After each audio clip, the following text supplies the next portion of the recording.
Bonjour à tous, très heureux de vous retrouver. On est ensemble jusqu'à midi. Comme on le craignait, la nuit a été marquée par des émeutes, des scènes de pillage et des saccages dans toute la France. Cette troisième nuit est sans conteste la plus violente depuis la mort du jeune Naël à Nanterre. 667 personnes ont été interpellées sur tout le territoire. Nos reporters vous racontent ce matin les affrontements et décrivent les dégâts qui, une fois de plus, sont considérables. Ce qui frappe aussi, c'est l'âge des émeutiers. Ils sont très jeunes, entre 14 et 18 ans pour la plupart, si l'on se réfère aux données du ministère de l'Intérieur. Que va faire, que peut faire le gouvernement? Emmanuel Macron convoque une nouvelle cellule interministérielle de crise à 13h. Une nuit d'une rare violence, donc les mots sont de Gérald Darmanin qui s'est exprimé sur Twitter en tout début de matinée. Le ministre de l'Intérieur annonce ce chiffre de 667 interpellations. Pour vous donner une idée, c'est 4 fois plus que la nuit précédente. Autre chiffre, 249 policiers et gendarmes ont été blessés la nuit dernière. À Nanterre, la tension est toujours aussi vive. Dégradation, voitures incendiées. La ville se réveille et ne peut que constater l'ampleur des dégâts. Sonia Carneiro, vous êtes sur place pour BFM TV. Et vous aussi, vous pouvez nous dire, témoigner de ces dégâts qui sont une fois encore très impressionnants.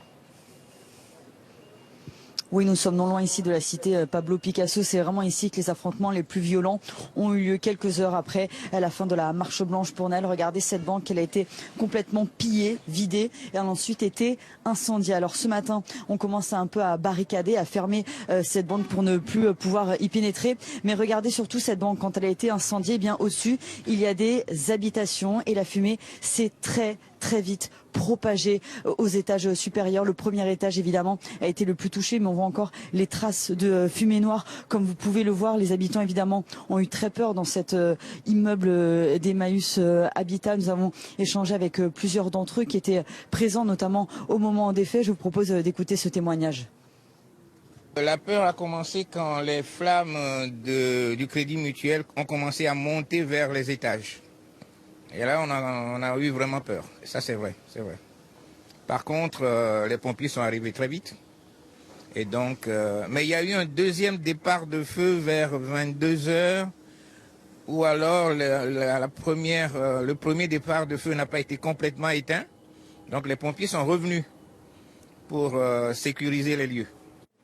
Alors plusieurs locataires ont dû être évacués pendant l'intervention des pompiers. Ils ont erré pendant plusieurs heures, jusqu'à 23 heures pour la plupart ici dans les rues de Nanterre, en attendant de pouvoir regagner leur logement. C'est le cas de notre témoin que nous avons rencontré tout à l'heure. D'autres ont dû être relogés dans des hôtels, mais l'odeur de brûlé ici est encore très forte ici dans cet immeuble. Évidemment, les habitants sont encore très choqués, mais il n'y a pas de blessés.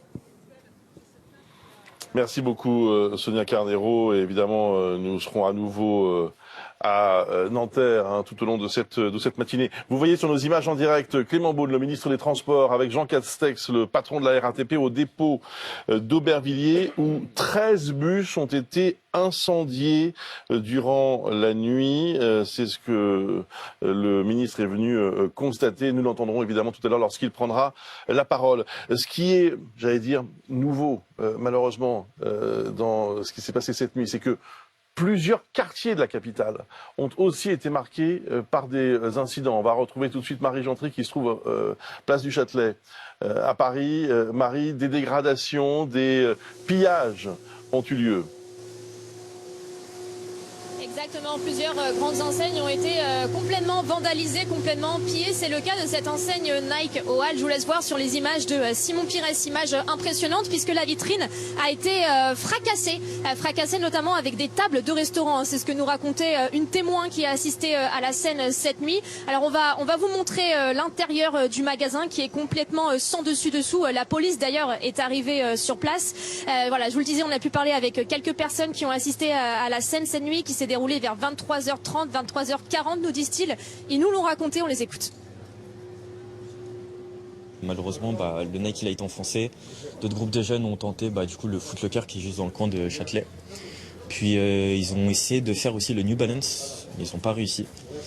Et après, ils ont remonté toute la rue principale jusqu'à aller aux Champs-Élysées. J'ai entendu beaucoup de bruit et après, quand j'ouvre la fenêtre, parce que j'habite ici en face, J'ai vu qu'ils ont commencé à taper la porte. Il y avait plus en plus de personnes qui arrivaient. Et quand ils sont cassés, j'ai vu qu'il y en a beaucoup de personnes qui sortaient avec vêtements. Alors cette enseigne Nike n'est pas la seule à avoir été vandalisée. On s'est promené un petit peu dans le quartier avec mon collègue Simon Pires. On a pu voir que Lacoste avait été complètement pillé. Le magasin Zara rue de Rivoli à quelques centaines de mètres, pareil, a été vandalisé. Surtout des grandes enseignes donc, qui ont été prises pour cible. Mais également parfois des petits commerçants. On est passé devant une bijouterie où la vitrine avait été fracassée. Et puis il y a un magasin de chaussures juste à côté où là aussi il y a eu des vols et des pillages.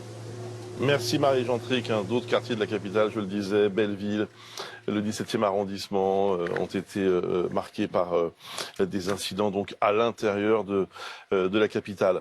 En région, à présent, là aussi, on ne compte plus les villes qui sont touchées par ces violences urbaines. On va tout de suite aller dans la métropole lilloise, plus précisément à Roubaix, avec Lionel Top qui nous attend sur place. Des incendies se sont multipliés toute la nuit à Roubaix. Oui, et vous le voyez sur ces images de Pauline Delevoye, incendie qui est en train d'être éteint par les pompiers, mais incendie très impressionnant. Le bâtiment est totalement détruit. Dans ce bâtiment, c'est une entreprise spécialisée dans le traitement de données pour des grandes entreprises d'administration. Je suis à côté de Noura, vous travaillez depuis 13 ans ici.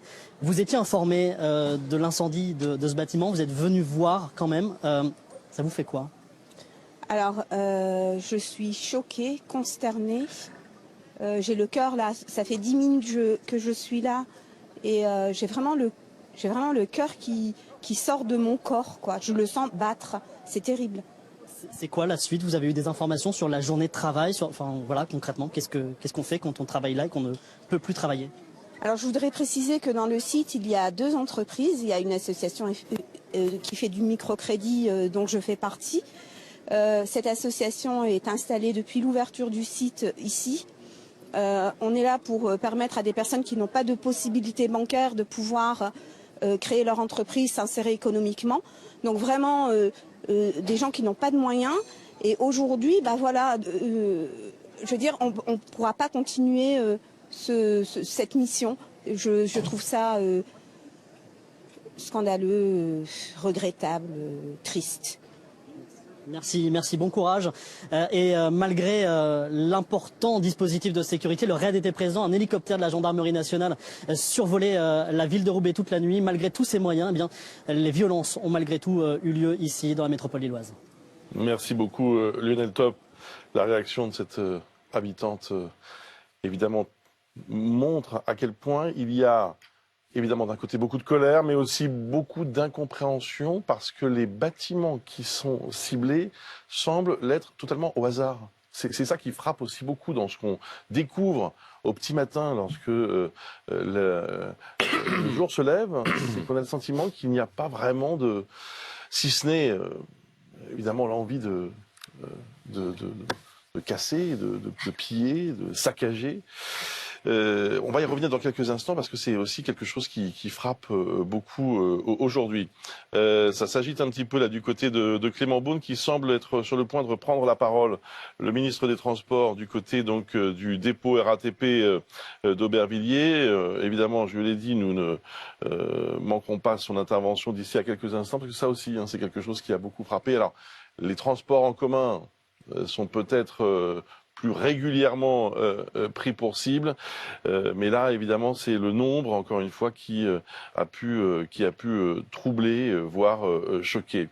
En attendant d'entendre Clément Beaune, Marseille, les incidents ont été extrêmement violents à Marseille hier soir et une bonne partie de la nuit. On va retrouver tout de suite Thomas Bernabé qui se trouve rue Saint-Ferréol, rue Saint-Fé. Comme disent les Marseillais, c'est une des rues les plus célèbres, évidemment, de Marseille. Racontez-nous ce qui s'est passé. Eh bien, Bruce, ce que je peux vous dire, c'est que la rue Saint-Ferréol, la rue Saint-Fé, comme vous dites, elle a connu des jours meilleurs.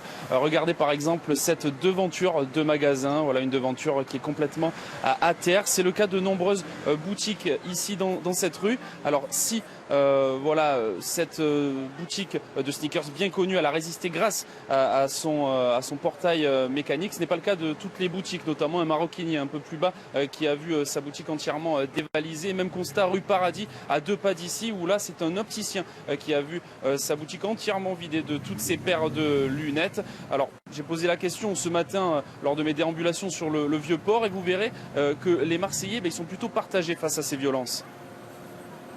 Ils ont cassé toutes les vitres de tout ce qui est, comme par hasard, bijouterie, n'est-ce pas? C'est des hasards spéciaux.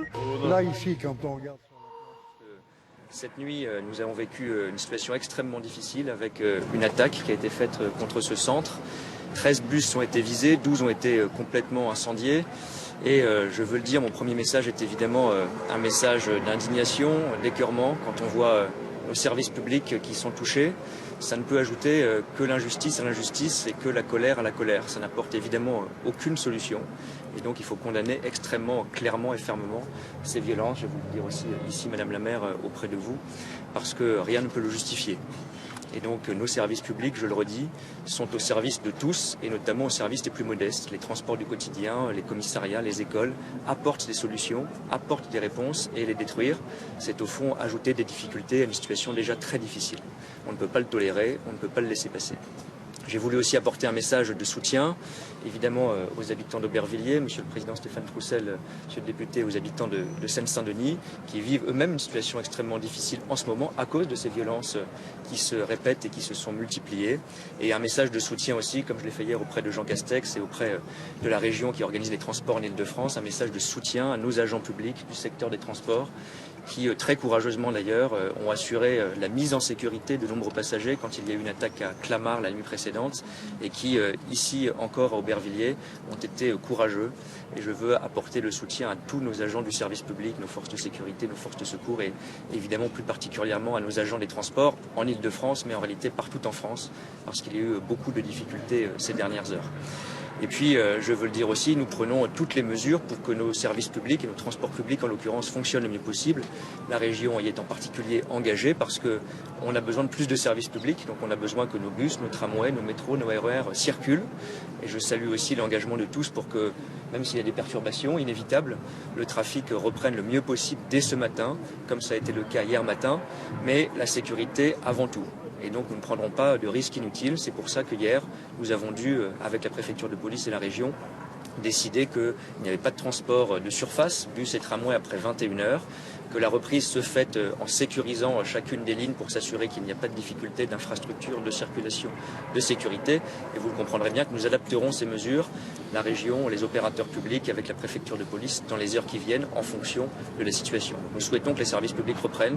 Les agents y sont engagés très courageusement, avec beaucoup d'engagement et de détermination, mais nous ferons toujours primer la sécurité des agents et des passagers qui utilisent les services publics, évidemment. Et c'est pour cela que les mesures de sécurisation des centres comme celui-ci, de tous nos centres de transport public seront aussi renforcés. C'est ce qu'a fait déjà la RATP comme les autres opérateurs ces derniers jours. Nous les renforcerons encore avec évidemment le soutien de la préfecture et des forces de sécurité. Je vous remercie. Vous avez chiffré ces dégradations, parce qu'il y a eu le tramway hier à Clamart qui a été dégradé, ici 12 bus. Est-ce que vous avez un chiffre un peu global? Aubervilliers, le ministre des Transports donc, qui s'exprime à Aubervilliers. Et les images sont très impressionnantes, des carcasses de ces autobus qui voilà, ont été littéralement détruits. Regardez, il ne reste plus rien de ces autobus ce matin. 13 au total, 13 autobus qui ont donc été complètement calcinés par les incendies qui ont été déclenchés.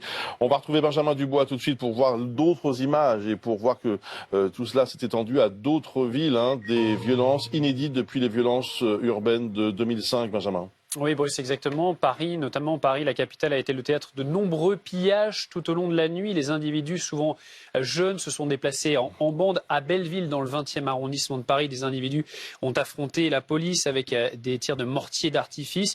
Le commissariat du 12e arrondissement a lui été attaqué par des tirs de mortier d'artifice. Beaucoup d'arrondissements ont été touchés. 18e, 19e, 1er, 2e, 16e, 15e, 17e. En région parisienne, vous le voyez sur cette carte, de très nombreuses communes ont aussi été la cible de ces émeutes. On l'a vu à l'instant du côté d'Aubervilliers avec ce dépôt de bus incendié. Clément Beaune l'a dit, effectivement 13 bus visés, 12 totalement incendiés. Image impressionnante. Également à Sevran. Sevran, après avoir été pillé, un magasin a été incendié et complètement détruit par les flammes. On le voit ici. Nuit de chaos aussi en région. Oui, à Nantes, on va le voir avec un supermarché, regardez, qui est forcé à la voiture bélier. Ça se passe du côté de Nantes. À Reims, un commissariat a été ciblé et les uniformes volés par les émeutiers. Des scènes de violence et d'émeutes aussi à Toulouse, où la cabine d'une grue de 25 mètres de haut a été brûlée. Ou encore à Bordeaux, nouvelle nuit agitée avec des dégradations et incendies. Un hélicoptère a survolé la zone. Merci beaucoup, Benjamin. Bien, nous accueillons Dominique Sopo, le président de SOS Racisme. Bonjour. Bonjour. Didier Rendu, premier secrétaire général adjoint du syndicat SCSI-CFDT, le syndicat des cadres de la sécurité intérieure. Bonjour. Bonjour. Cécile Olivier, chef du service police-justice de BFM TV, et Mathieu Croissando, notre éditorialiste politique. Cécile, on peut rappeler le chiffre des interpellations parce qu'il est quand même important. Oui, ce matin. 667 interpellations sur l'ensemble du territoire, dont 307 sur le ressort de la préfecture de police, c'est-à-dire Paris et la Petite Couronne. Il y a également 249 policiers et gendarmes qui ont été blessés cette nuit dans les émeutes. Pas de blessés graves a priori à l'heure où l'on parle. Ce qui frappe, c'est la jeunesse des personnes qui ont été interpellées, entre 14 et 18 ans, nous dit le ministère de l'Intérieur. Et des policiers nous expliquent qu'ils ont vu également sur les images de vidéosurveillance, notamment des gens encore plus jeunes, des enfants de 12, 13 ans, participer aux émeutes, même s'ils ne figurent pas parmi les interpellés. Des gens plus jeunes, moins organisés que leurs aînés, mais qui sont présents. Vous nous confirmez, monsieur Rendu, que le profil, parce que c'est quand même une donnée presque essentielle de ce qui se passe, le profil très jeune des émeutiers? Oui, je vous le confirme, c'est effectivement les informations qui nous remontent du ministère. La jeunesse des personnes interpellées entre 14 et 18 ans, et bien évidemment, on s'interroge de leur présence dans les rues à commettre de tels types d'exactions. J'aimerais, si vous me le permettez, tout d'abord saluer le courage et le haut niveau d'engagement des forces de sécurité et de secours, avec de nombreux blessés. Vous avez rappelé les chiffres tout à l'heure, 249 blessés au niveau national. Et j'aimerais, si vous me le permettez, en préambule de ce propos, vous dire un mot. La mort d'un jeune homme ou d'une jeune femme, quelle que soit sa condition, sa profession, sa nationalité, ses origines, c'est toujours un drame absolu. Et la mort de ce jeune Naël est un drame absolu. Et si vous m'y autorisez, je souhaite adresser à sa famille mes sincères condoléances. Je crois qu'on s'honore et qu'on se doit, dans de telles circonstances. Vous avez noté les propos de la maman de Naël, qui hier, sur France 5, a dit « Je n'en veux pas à la police, j'en veux à ce policier ». Vous saluez ces propos mesurés? Je salue bien évidemment ces propos mesurés, mais j'aimerais qu'ils puissent être entendus, d'une part par tous ceux qui commettent ce type d'exaction, et d'autre part par une frange de la classe politique qui prend le risque de mettre de l'huile sur le feu en prenant certaines positions. Bien évidemment, je souhaite aussi avoir une pensée pour ce collègue qui a eu cette action de tir mortel sur ce jeune Naël et qui a passé sa première nuit en prison, parce que je suis intimement convaincu que lui, comme l'ensemble de mes collègues, ne se réveille pas le matin ou embrasse cette carrière en se disant « aujourd'hui, je vais aller tuer quelqu'un ». Alors, Dominique Sopo, j'aimerais avoir votre sentiment après ces 3 nuits d'émeutes sur ce qui se passe. Si on essaye, c'est pas facile, mais un tout petit peu de recul. Est-ce que il ne s'agit que de la mort de Naël? Est-ce que c'est plus que ça? Est-ce que c'est révélateur d'autre chose? Comment voyez-vous les choses? Je pense d'abord, parce que vous parliez de la jeunesse des personnes qui commettent des exactions ces dernières nuits, il y a aussi quelque chose qui est de l'identification par rapport à Naël, qui est un jeune de 17 ans. Donc c'est aussi, à mon avis, une des données explicatives de, sans doute, la jeunesse qui était notée. Même si, bon, les analyses à chaud, c'est toujours un peu compliqué quand on est plongé dans l'événement. Le deuxième élément, c'est que, bien évidemment, il y a autre chose que la mort de Naël. Je pense que ça renvoie, comme souvent d'ailleurs dans ce type de situation, à un événement qui vient synthétiser, qui vient résumer des sentiments, ou même parfois des réalités d'injustice ou de traitement plus que problématique de la part de la police dans ses modes d'intervention. Voilà, donc, et je m'étonne d'ailleurs, enfin je m'étonne, pas tellement au demeurant, que le gouvernement ne soit pas capable d'apporter quelque chose en termes de réponse ou de dire qu'il entend quelque chose d'emblée lorsque le drame est survenu. Le deuxième élément... Si vous permettez juste un point. Vous dites au fond, c'est un problème de police. Entre autres. C'est entre autres un problème de police, mais je pense quelle peut être la réponse du gouvernement sur ce sujet-là? De dire qu'en fait, il y a un problème et qu'effectivement, on peut éventuellement travailler sur ce problème. On voit bien, c'est noté depuis plusieurs années, qu'il y a une augmentation, par exemple, de l'utilisation des armes à feu, pour des refus d'obtempérer, etc., etc. Bon. Moi, je suis toujours assez stupéfait du niveau d'immaturité de notre pays dès lors qu'il faut discuter des questions de police, puisque immédiatement on vous dit vous êtes anti-police. Moi je suis pas anti-police, moi je veux dire que c'est plutôt des gens qui viennent plutôt des milieux populaires, ça m'est plutôt sympathique au demeurant. Je préfère la police aux milices, mais est-ce qu'il est possible d'avoir dans ce pays un débat sur la façon dont le maintien de l'ordre est, j'allais dire, organisé, qui d'ailleurs ne renvoie pas aux policiers en tant que tels, qui renvoient à des choix politiques, qui renvoient aux ministres et au gouvernement. Après, évidemment, la question qui est posée, c'est comment on réagit lorsque l'on est dans des sentiments ou des réalités d'injustice. Ça n'est certainement pas par la violence, je tiens quand même à le dire, puisque la violence et des logiques de vengeance, ça n'est pas la justice et ça n'est pas une réponse qui crée les conditions de trouver une solution. Dans quelques instants, Didier Rendu pourra vous répondre sur ces points précis. Mathieu Croissando, troisième nuit d'émeute. La situation, en réalité, ne fait que s'aggraver. On a même le sentiment de quelque chose d'exponentiel, au fond, si on regarde ne serait-ce que les chiffres. Jusqu'où ça va aller? Et que peut faire le gouvernement? C'est compliqué parce que le mouvement a changé. Il est aujourd'hui protéiforme, c'est pas juste un mouvement d'une jeunesse conscientisée qui réclame justice pour Naël, puisque la justice pour Naël, la réponse judiciaire entre guillemets, elle a été donnée, ou elle commence à être donnée, puisque l'auteur du meurtre a été mis en examen pour homicide volontaire, et puis il dort en prison. Donc, le côté réponse judiciaire. Il est protéiforme parce qu'il y a des gens qui se mobilisent contre les injustices, contre les discriminations, contre la relégation, autant de mots qu'on retrouve dans des quartiers populaires et qui n'ont pas été résolus depuis des décennies. Et puis aussi des gens qui se livrent à du pillage, à du vandalisme, à des scènes de délinquance. Si c'était juste une action contre la police qu'ils jugeraient violente, ces jeunes s'en prendraient essentiellement au commissariat et aux policiers. Là, on voit bien, ils s'en prennent à tous les symboles de la sphère publique. Ça, c'était dans la nuit d'hier, et puis d'avant-hier, et dans la nuit d'hier, il y a même des commerces, des cinémas, des équipements, tout y passe. Donc c'est pas facile pour le gouvernement de donner une réponse, parce que un grand plan banlieue, des milliards, ça met du temps à venir. C'est pas ce que ces jeunes réclament. Les appels au calme, qui peut les prononcer, qui peut les entendre? Quant à les mesures spécifiques, je pense pas que ces jeunes de 14 à 18 ans se mobilisent pour qu'on abroge la loi de 2017 ou qu'on ait une police des polices indépendante, comme le réclament certaines voix à gauche.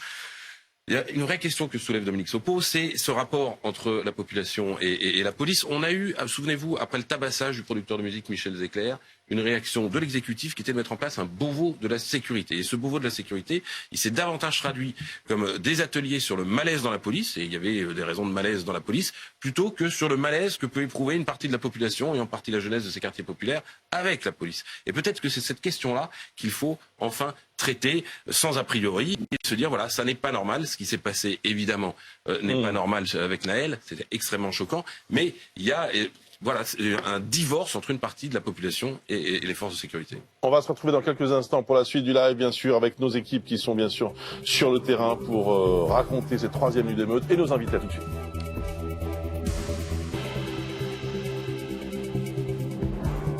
Votre programme.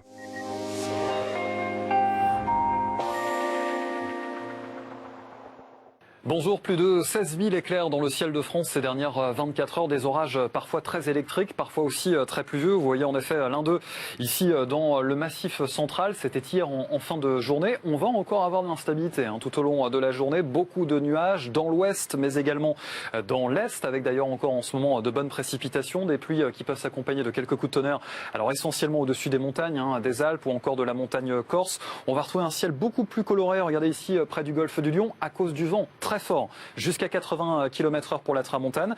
Et dans l'après-midi, dans le courant des prochaines heures, déjà d'autres nuages sur l'ouest du territoire avec quelques pluies, mais là aussi un renforcement du vent. Alors les températures, rien à voir avec ces derniers jours. On va avoir du mal à dépasser cette fois les 30 degrés autour de la Méditerranée. Vous aurez quand même 25 degrés sur le bassin parisien, 22 degrés pour Lille, toujours un peu plus frais tout au bout de la Bretagne avec 18 degrés pour Brest dans le Finistère. Et pour la suite de votre semaine, votre week-end, là c'est l'inverse, les températures vont repartir un petit peu à la hausse. Le soleil va revenir progressivement dans l'ouest alors que les pluies qui arrivent en ce moment dans l'ouest de la France vont continuer leur chemin demain en direction du bassin parisien, de la Champagne, des plateaux lorrains. Et puis pour dimanche, retour au calme presque partout, un peu moins autour de la Méditerranée en raison de ce vent encore très sensible, 50 à 60 voire 70 km/h pour le Mistral et la Tramontane. Et c'est vrai que plus au nord, malgré le retour de belles éclaircies, il faut s'attendre encore à quelques bonnes rafales de vent, notamment entre le Cotentin et la Côte d'Opale. 9h33 sur BFM TV, merci d'être avec nous. Troisième nuit d'émeute en France. On ne compte plus le nombre de communes touchées par ces violences urbaines. Ce qui frappe aussi, c'est l'âge des émeutiers, entre 12 et 18 ans selon le ministère de l'Intérieur. Le gouvernement à la manœuvre, Emmanuel Macron dirigera une cellule de crise tout à l'heure à 13h. Voilà les villes qui ont été concernées, et encore, on ne parle que des grandes villes, parce qu'il y a aussi toutes les villes moyennes, les préfectures, sous-préfectures, qui elles aussi ont été contaminées par ces émeutes. En Île-de-France, c'est surtout la Seine-Saint-Denis la nuit dernière qui a été touchée. On va aller à Sevran tout de suite, retrouver Clémence Renard. À Sevran, un magasin a été attaqué la nuit dernière. Oui, le magasin est totalement pillé. Regardez, il a été incendié cette nuit aux alentours de 2h du matin. Et ce qui reste, il reste tout simplement plus grand-chose. Les images parlent d'elles-mêmes. La devanture est complètement affaissée. On va s'approcher un petit peu avec Nice Constant pour pouvoir vous montrer à l'intérieur. Il ne reste plus rien du tout. Il n'y a plus de toiture. Et les pompiers sont justement en train d'intervenir encore parce qu'il y a eu un nouveau départ de feu il y a environ 1 heure au niveau de l'arrière du magasin. Voilà, ils sont en train d'intervenir pour éteindre totalement le brasier. Évidemment, beaucoup de personnes qui sont venues aussi par curiosité parce que la scène est impressionnante, qui sont comme cette dame en train de filmer cette scène impressionnante. Beaucoup de personnes ici qui sont sous le choc. Je voudrais vous montrer également la devanture du restaurant asiatique qui se trouve juste à côté, dont les vitrines ont été cassées. Malheureusement, on ne peut pas vous le montrer, mais avec l'incendie qui s'est passé juste à côté, une partie de la toiture du restaurant s'est effondrée, ce qui a fait que la canalisation d'eau que vous voyez juste ici a cédé. Malheureusement, le gérant ne peut pas accéder au toit et ne peut donc pas fermer cette canalisation. Il y a également le centre commercial de l'intérieur Beau-Sevran qui a été totalement pillé. Et ce qu'on a observé, nous, depuis 2 heures environ qu'on est sur place, c'est qu'il y a certaines personnes qui ont profité du fait que les vitrines soient cassées, ouvertes, pour repartir avec de la marchandise. Là, il y a des forces de l'ordre qui sont arrivées sur place il y a quelques dizaines de minutes pour tenter de faire rétablir l'ordre, en tout cas à l'intérieur du centre commercial, mais également à l'extérieur, puisque, comme je vous l'ai dit, il y a beaucoup de monde sur place ce matin. Merci beaucoup Clémence Renard. Image impressionnante donc de ce supermarché incendié à Clichy-sous-Bois. C'est la mairie qui a été victime d'un début d'incendie. On va retrouver Ashley Chevalier sur place. Ashley, quelle est l'ampleur des dégâts ce matin ? Il était aux alentours de minuit et demi lorsque des jeunes se sont mis à jeter des projectiles sur la façade de cette mairie. Sur les réseaux sociaux, on voit une vingtaine de personnes habillées en noir jeter ces projectiles.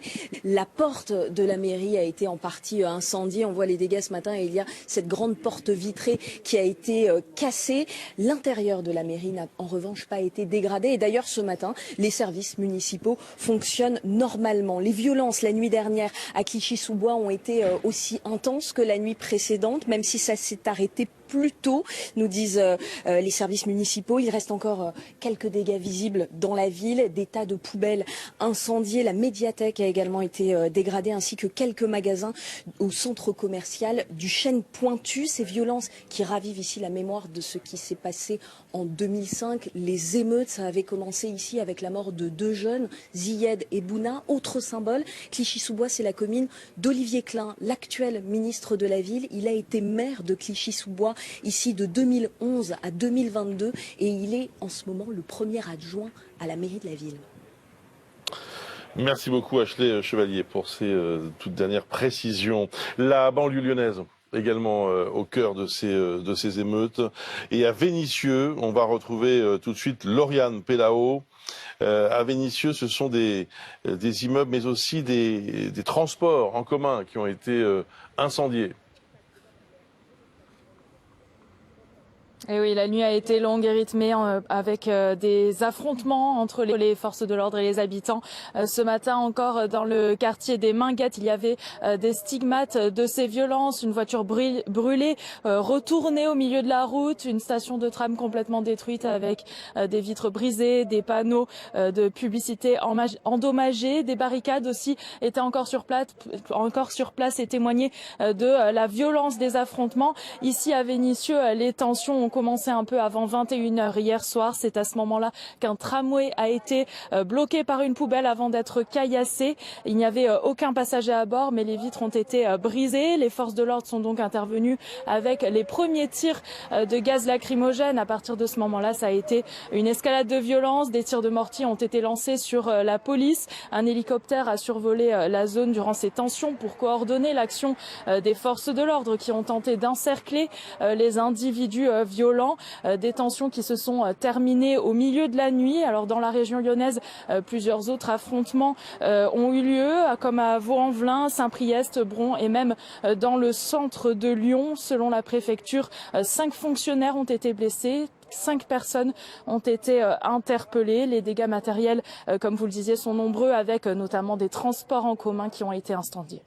Merci beaucoup Lauriane Pellao en direct du quartier des Minguettes à Vénissieux.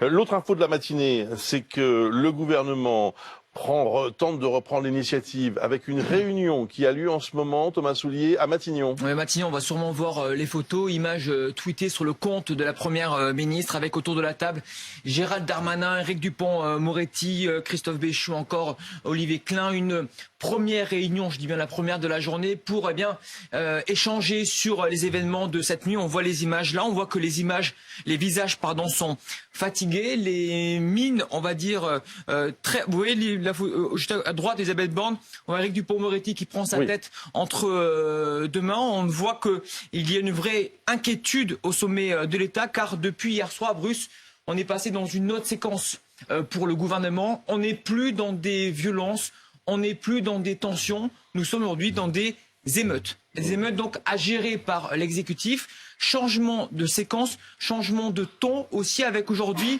une nouvelle journée de crise pour l'exécutif. Cette réunion à Matignon, le président, lui, est encore à Bruxelles. Il va écourter sa visite à Bruxelles pour le Conseil européen pour rentrer plus tôt à Paris. Il sera à 13h à la cellule de crise à Beauvau, comme il a été hier à 8h avant de décoller pour Bruxelles. La Première ministre a annulé un déplacement ce matin prévu à Chanteloup-les-Vignes. Pour tout vous raconter, c'était un déplacement où elle devait déambuler au pied d'immeubles dans des quartiers difficiles. C'était vraiment compliqué de le faire au vu du contexte. Donc la réunion a été finalement délocalisée à Matignon. Donc l'exécutif qui est sur le pont et qui vraiment, je vous le dis, il y a une vraie vague de pessimisme au sein de la Macronie. Il y a une vraie inquiétude, surtout depuis ce matin, après ces scènes qu'on a vues cette nuit. Hier, un cadre de la majorité me disait une crise des banlieues est bien plus difficile à gérer que celle des retraites, car il n'y a ni relais, ni interlocuteur et une imperméabilité du discours politique. Donc aujourd'hui, c'est inquiétude et pessimisme au sommet de l'État. En réalité, il y a de quoi être inquiet. Parce que, Cécile Olivier, des moyens considérables avaient été mis en place la nuit dernière pour essayer d'endiguer cette violence. À la fois le nombre de fonctionnaires mobilisés, mais aussi les unités d'élite qui ont participé aux opérations. Oui, le RAID, le GIGN, la BRI, qui sont pas formés au maintien de l'ordre, mais qui font des interpellations compliquées de forcenés, de terroristes, et qui ont été effectivement envoyés sur le terrain. Alors, c'est à la fois symbolique, l'État veut montrer qu'il y a une forte riposte, et puis c'est aussi une façon de mettre tout le monde à contribution, parce que 40 000 policiers et gendarmes, dont 9 000 à Paris, c'est énorme, des congés ont été annulés, donc ils veulent mettre tout le monde à contribution. J'ajoute que par les échanges qu'on peut avoir avec des sources policières, c'est que la différence par rapport à 2005, les émeutes de 2005, c'est qu'il y avait des points de fixation. Ça ne bougeait pas. Il y avait des affrontements qui pouvaient être violents, mais où ça ne bougeait pas. Là, il parle de groupes très mobiles, très organisés, qui allument des incendies comme ça, et puis 10 minutes à un autre endroit. Quelqu'un me disait, on dirait que la liste est préétablie. Donc c'est effectivement beaucoup plus difficile à gérer parce que les policiers sont obligés de s'éparpiller et finalement ils ne savent plus où donner de la tête. Ouais, vous le confirmez, Didier Rendu, je rappelle que vous êtes premier secrétaire général adjoint du syndicat SCSI-CFDT, le syndicat des cadres de la sécurité intérieure. Là, on est face à une... c'est mission impossible presque pour les policiers et les gendarmes. Là. D'ailleurs, votre étonnement traduit bien toute la difficulté de la problématique, de dire que finalement, la réponse qui ne serait uniquement que sécuritaire n'amènera pas de réponse à ce qui s'offre à nos yeux. Et on le voit bien, la difficulté des forces de l'ordre à être présents sur toutes les scènes de pillage, de vandalisme et de violences qui sont commises sur l'ensemble du territoire. Je crois aujourd'hui que la réponse, elle peut passer notamment, comme l'a dit le président d'SOS Racisme, par la capacité d'asseoir autour de la table l'ensemble des acteurs qui sont à même de poser les constats et de faire des propositions. Et là, je parle notamment des acteurs de la sécurité, mais je parle aussi des responsables politiques, des élus locaux, des responsables d'associations de quartier, de médiateurs, mais surtout d'avoir cette véritable volonté de s'écouter mutuellement pour essayer de poser... Alors, pardonnez-moi de vous couper, mais je rebondis sur ce que disait Dominique Sopo il y a quelques minutes sur ce plateau. Il n'a pas complètement tort lorsqu'il dit dès qu'on veut parler de la police, on devient anti-police. C'est pas facile de s'attaquer à ce sujet parce que tout de suite on se braque. Tout le monde se braque, d'ailleurs un petit peu. Donc je salue votre discours mesuré. Est-il vraiment partagé par tous? Qu'est-ce que vous répondez à Denis Sopo lorsqu'il dit on peut jamais parler de ce sujet? En tout cas, je pars du constat qu'effectivement, après les événements des attentats de 2015, où tout le monde remerciait la police et louait son action, on est passé à tout le monde déteste la police. Et cette traduction, on l'a remarqué aussi sur les réseaux sociaux. Et effectivement, on est entre deux écueils et sans avoir de véritable juste milieu. Et c'est cette difficulté, sans doute aussi amplifiée par les réseaux sociaux qui font caisse de résonance, où plus personne n'est capable de s'écouter, et c'est celui qui crie le plus fort qui aura raison. Et ça, c'est la véritable difficulté aujourd'hui, d'essayer de trouver l'apaisement nécessaire pour poser les bases d'un dialogue qui soit juste et raisonné. Dominique Sopo, quand vous voyez ces images des écoles qui sont incendiées, des centres sociaux, des supermarchés, pas mal non plus, on a l'impression que tout ça est un peu à l'aveugle. Que ça tape un peu n'importe où. À l'aveugle, je suis pas sûr, parce que je ferai remarquer d'ailleurs que c'est pas la première fois qu'il y a des émeutes en France. Il y en a eu au début des années 80, il y en a eu dans les années 90, il y en a eu en 2005. Et le fait, par exemple, que des écoles soient prises pour cible, ça n'a rien de très nouveau. À chaque fois, on est consterné. On peut être concerné. Je suis enseignant, donc pour le coup, lorsqu'on brûle des écoles, comment dire. Mais on voit bien aussi que c'est la représentation, sans doute aussi, d'un lieu qui peut être vu comme, une certaine hypocrisie de la promesse républicaine, sans doute chez une partie de la jeunesse, etc. Les bus, une fois un tramway. Oui, mais je veux dire, encore une fois, ça n'est pas nouveau. Et lorsque on rentre dans des cycles, comment dire, de violence, ça donne cela. Maintenant, la question qui est posée, ça n'est pas de rester sidéré par rapport à une situation, c'est d'apporter des réponses. Et les réponses, encore une fois, elles sont politiques. D'ailleurs, Didier Randu disait, la question des interlocuteurs. Mais par exemple, quand le gouvernement dit, ou des cadres de la majorité disent, il n'y a pas d'interlocuteur. Mais que font les responsables politiques depuis plusieurs années pour avoir des interlocuteurs? Avec qui discutent-ils?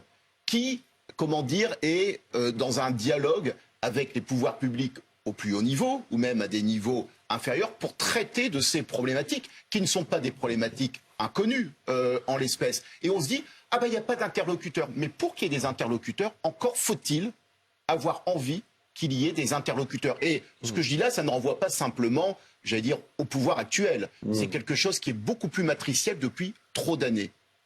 Ça ne s'improvise pas des interlocuteurs. Le problème, c'est que là, on voit bien qu'on est dans une situation qui est incontrôlable. D'où la préoccupation très forte des autorités. Parce que vous savez, enfin, je veux pas... si on annonçait là dans 1 heure un Grenelle de la police, je suis pas sûr que ça empêche des incidents l'année prochaine. Je ne dis pas que ça empêcherait les incidents. Je dis juste qu'à un moment donné, comment dire, quand on est responsable politique, il y a le mot responsable dedans. Et la responsabilité, lorsqu'il y a des alertes constantes qui sont données sur le fait que ça n'est pas possible de gérer ainsi l'ordre public. Et encore une fois, là, je parle au niveau du gouvernement et du ministère de l'Intérieur. Ça n'est pas possible. Ce que l'on voit là, c'est aussi le produit de 20 ans de philosophie, comment dire, de maintien de l'ordre. C'est des années où en fait on est sur quelque chose qui est beaucoup trop dans la confrontation. Et progressivement, voici aussi ce que ça produit en termes, y compris, c'était expliqué j'allais dire, de schisme, de désamour, de logique de séparation entre la police, la population, mais plein d'études ont montré que en France, nous avons de plus en plus des policiers qui se vivent comme étant en confrontation avec des parties de la population. Mais il y a quelque chose qui ne va pas. Et ça, c'est le fruit, encore une fois, de choix politiques. Sauf que c'est pas ce que demandent les fameux interlocuteurs dont vous parlez. Hier, on a entendu la mère de Naël qui dit « Moi, je n'en veux pas du tout à la police, je n'en veux qu'à un seul policier ». Hier soir, sur le plateau, des membres d'associations de Nanterre qui travaillent au quotidien avec les policiers ou avec les habitants disent « On n'en veut pas à la police du tout, on en veut à ce policier ». Donc, vous faites le porte-parole de quelque chose que ne demandent pas les gens sur place, en tout cas. En tout cas... Et là, c'est pas le procès de la police qu'on fait. On fait le procès d'une personne, en tout cas. Mais en l'occurrence, alors pourquoi il y a ça? C'est comme ça, c'est le fruit du hasard. Mais c'est pas. Je pensais que c'est une colère que vis-à-vis des policiers. Ah non, je ne dis pas que c'est une colère que vis-à-vis des policiers. Je remarque que l'élément déclencheur, c'est bien cela, que ce sont des choses qui sont dites constamment, parce que, par ailleurs, pour que les gens puissent exprimer ce que je dis là, comment dire, tout le monde n'est pas capable de l'exprimer.